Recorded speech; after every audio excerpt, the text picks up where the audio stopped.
Assalamualaikum warahmatullahi wabarakatuh. Gimana kabarnya anak-anak pada pagi hari ini? Apakah semuanya baik-baik saja?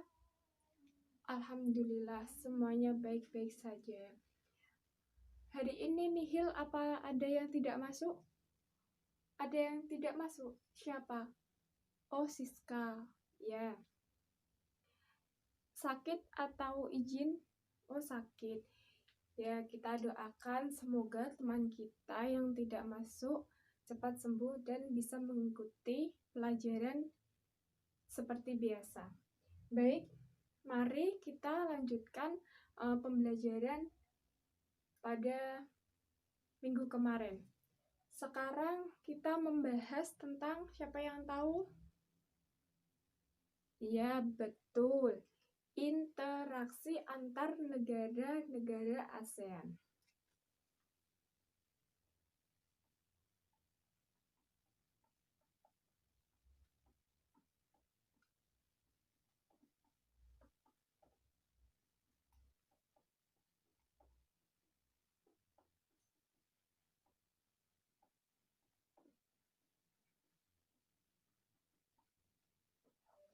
Siapa yang tahu interaksi antar negara ASEAN? Oh, belum tahu. Ya, mari pada pagi hari ini kita membahas tentang interaksi antar negara ASEAN. Dan pada materi interaksi antar negara ASEAN, kita itu membahas pengertian dan faktor penghambat dan juga faktor pendorong kerjasama antara negara-negara ASEAN. Siapa yang tahu apa itu kerjasama? Oh iya, betul. Kerjasama adalah setiap negara tentu memiliki karakteristik dan kebutuhan yang berbeda-beda, seperti halnya kebutuhan sosial, terus kebutuhan politik, kebutuhan ekonomi, dan banyak lain kebutuhan-kebutuhan. Dalam suatu negara itu dituntut untuk berperan aktif dalam melakukan kerjasama antar negara-negara yang lain. Dan dapat kita simpulkan bahwasanya kerjasama adalah menjalin hubungan antara dua negara atau lebih dari dua negara itu demi mencapai kesepakatan bersama. Yang selanjutnya yaitu kita membahas tentang faktor pendorong.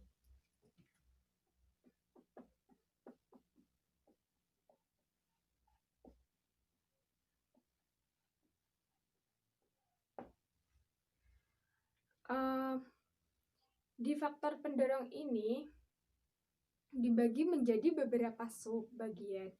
Yang pertama yaitu kesamaan dan perbedaan sumber daya alam. Beberapa negara berhasil dalam minyak bumi ini membentuk suatu kerjasama yang bernama OPEC. Ayo, siapa yang tahu apa itu OPEC? Oh, belum tahu ya. OPEC yaitu organisasi yang bertujuan menegosiasikan masalah-masalah mengenai produk, terus harga dan hak konsesi dari minyak bumi dan perusahaan-perusahaan minyak yang lainnya. Contohnya yaitu negara Indonesia. Indonesia mengekspor hasil pangan ke Singapura dan Indonesia juga mengimpor beras dari negara Myanmar dan juga negara Thailand. Dan yang kedua yaitu faktor penghambat.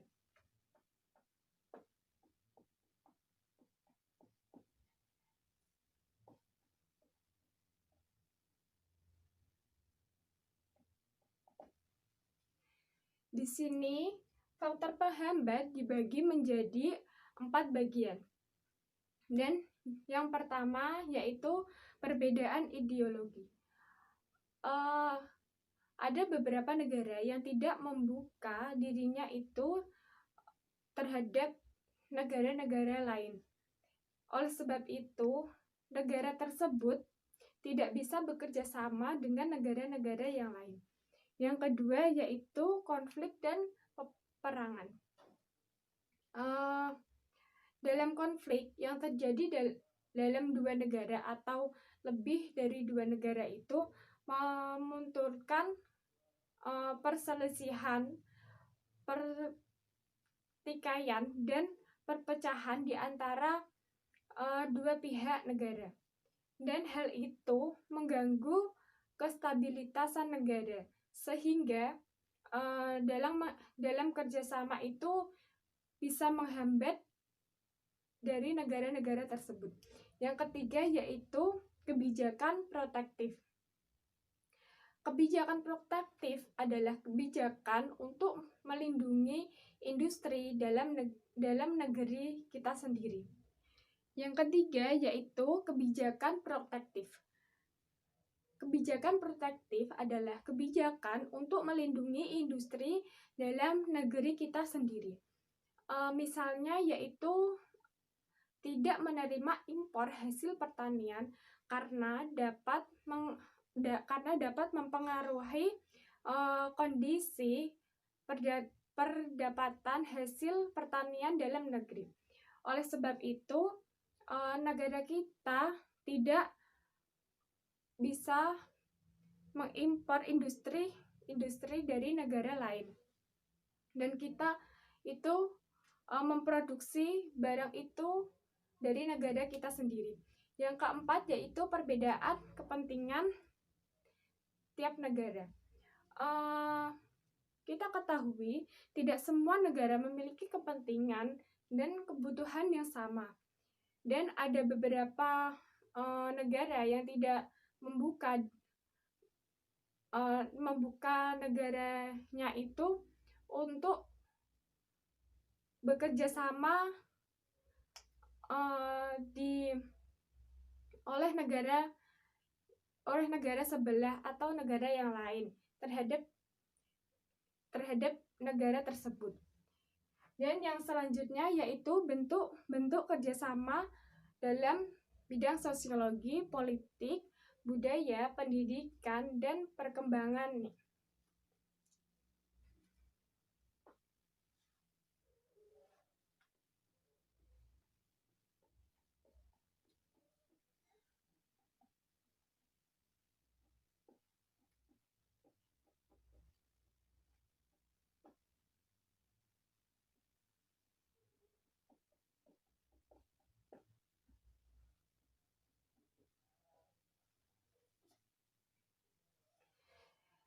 Yang pertama, mari kita membahas tentang bentuk kerjasama di bidang sosial dan budaya.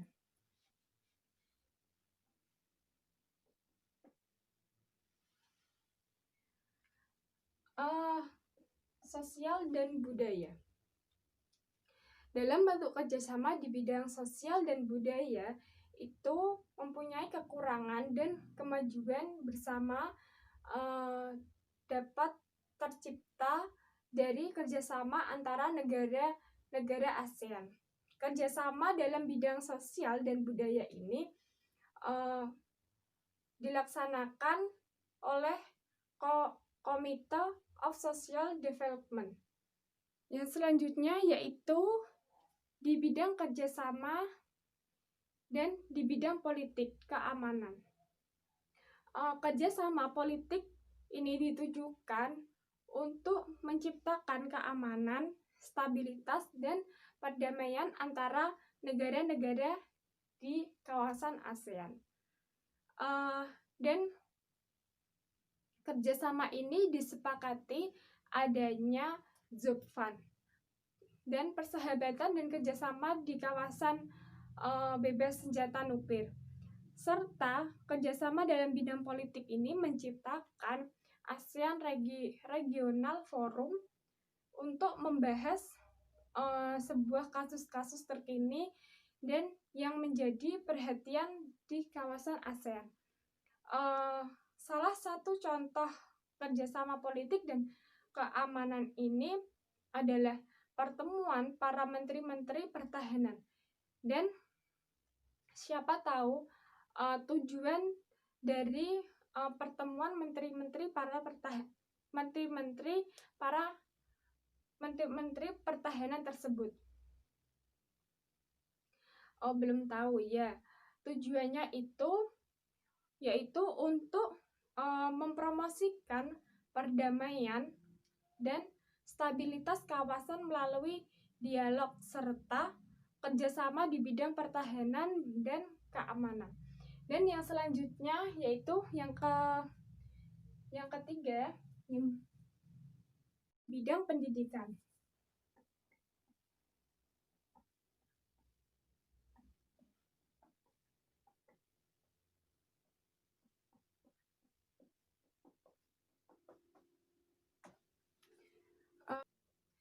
Bentuk kerjasama di bidang pendidikan ini yaitu berfungsi untuk meningkatkan kualitas pendidikan dan daya saing internasional. Contohnya yaitu kerjasama dalam bidang pendidikan adalah penawaran dalam beasiswa dan olimpiade dalam negeri tersebut. Yang selanjutnya yaitu pengaruh kerjasama di bidang ekonomi dan sosial.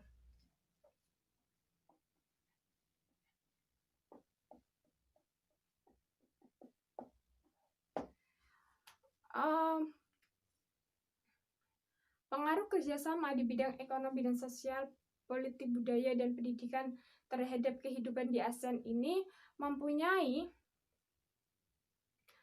beberapa bagian. Yang pertama yaitu pengaruh perubahan ruang dan interaksi antar ruang terhadap keberlangsungannya kehidupan ekonomi. Dulu pada tahun 2015, ASEAN membentuk pasar tunggal bernama Masyarakat Ekonomi ASEAN atau MEA, di mana sebuah negara dapat menjual barang atau jasa dengan mudah kepada anggota lain. Dan MEA tidak hanya membuat arus perdagangan dan arus kerjasama juga, tetapi MEA ini membentuk pasar tenaga kerja profesional seperti halnya dokter, terus pengacara, aturan antar misi-misi dari MEA. Dan kondisi di MEA tersebut membuka peluang pekerjaan asing untuk mengisi negara yang kekurangan sumber daya manusia. Dan adanya MEA ini membawa manfaat yang sangat besar. Salah satunya adalah menciptakan lapangan kerja bagi semua masyarakat di dunia, dan banyak perusahaan yang kurang puas karena kurangnya keterampilan dalam pegawainya. Selanjutnya yaitu pengaruh perubahan ruang dan interaksi antar ruang terhadap keberlangsungan kehidupan sosial di negara-negara ASEAN. Kondisi dan status sosial masyarakat ASEAN Asia Tenggara yang berada di kehidupan berdampingan memunculkan pertentangan karena perbedaan kepentingan. Dulu pada tahun 2015, ribuan pengaruh warga salah satunya yaitu negara Myanmar membanjirkan negara-negara tetangga. ASEAN menghimbau negara-negara anggota agar menerima sebuah pengungsian. Migrasi ini berpengaruh terhadap dinamika jumlah kependudukan di semua negara baik yang mengungsi maupun yang negara-negara yang di pengungsian. Yang selanjutnya, yang C, yaitu pengaruh perubahan ruang dan interaksi antar ruang terhadap keberlangsungan kehidupan budaya-budaya di negara-negara ASEAN. Seiring dengan perjuangannya waktu, kerjasama budaya ASEAN telah mengalami banyak kemajuan. Banyak kegiatan yang sudah dilakukan ASEAN sebagai dampak pengaruh perubahan komitmen dalam kebudayaan. Salah satunya yaitu Festival Budaya ASEAN. Festival Budaya ASEAN ini terjadi pada tanggal 29 Juni tahun 2013. Festival Budaya ASEAN ini digelar di kota Purwokerto, Jawa Barat. Kegiatan festival tersebut diikuti oleh 9 negara, dan festival tersebut mempunyai sebuah ajaran memperkenalkan kebudayaan kota dan kebudayaan kabupaten ke masyarakat ASEAN. Yang kedua yaitu perkembangan budaya serumpun ASEAN. Perkembangan budaya serumpun ASEAN ini diikuti oleh 3 negara saja, yaitu negara Indonesia, Malaysia, dan Brunei Darussalam. Kegiatan ini sudah pernah dilakukan pada tahun 2010, yaitu 10 tahun yang lalu. Dan dilakukan di Samas pada tahun 2012 dan dilakukan juga di Makassar itu pada tahun 2017